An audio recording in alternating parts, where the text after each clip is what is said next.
Aquí la cámara, ¿no? Ya está, ya está. Que no huele.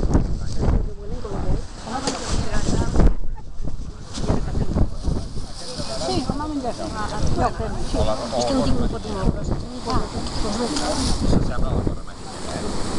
¡Qué bueno está todo! ¡Ñam, ñam!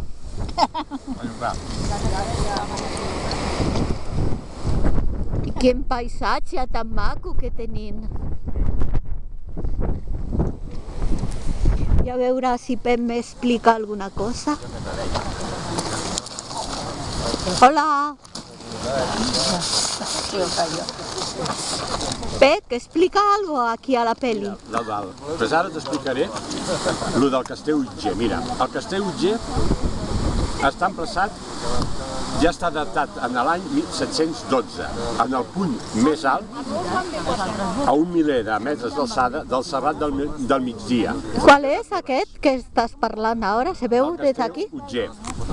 No se veu des d'aquí? Després no es veu perquè està al terra teu, si amb la màquina mires al terra, veuràs el terra del Castell Utger. És aquesta terra? On després, anterior al 1400, es va construir l'ermita de Santa Maria Magdalena. Ah, Segons el llibre aquest, que acabo de dir, estan interessats pel tema.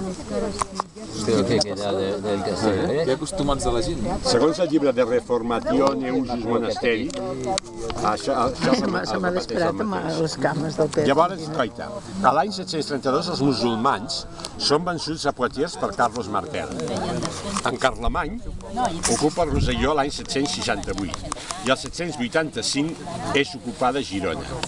El 801 Lluís el Pietós, fill de Carlemany, ocupa Barcelona. Diu la llegenda que fou un noble gascó de nom Utger Cataló, qui en el segle VIII, just amb els 9 barons, els de Montcada, el baró de Pinós, el de Mataplana, Cervera, Alemany, Anglesola, Ribelles, Arín i el baró de Cervelló, formà un exèrcit de 25.000 homes per arrabassar els musulmans les terres del sud. Aquell llegendari cavaller, que va morir en el setge d'Empúries, guanyà els territoris de la marca hispànica i els donà el nom de Catalunya, haciendo la tonta. el nom derivat del cognom del noble